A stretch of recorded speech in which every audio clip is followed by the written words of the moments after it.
எங்களோட வீட்டு தோட்டத்தில் உள்ள தக்காளி செடி தான்.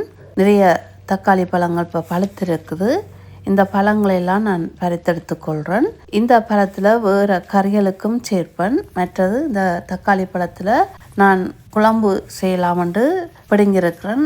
அடுத்த பதிவில் நான் எப்படி குழம்பு செய்தனான்றதை பதிவிடுறேன். தக்காளி காயிலையும் பால் கறி செய்யலாம். தக்காளி காயில் பால் கறி செய்கிறேன்டா இறால் சேர்த்து நீங்கள் பால் கறி செய்தீங்களா நல்ல சுவையாக இருக்கும்.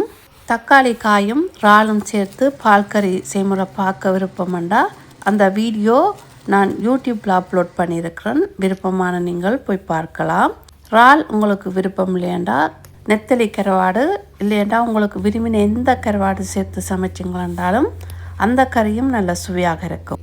தக்காளி காயோட கத்தரிக்காய் சேர்த்து பால் கறி சமைச்சிங்களா அந்த பால் கறியும் நல்லா இருக்கும்.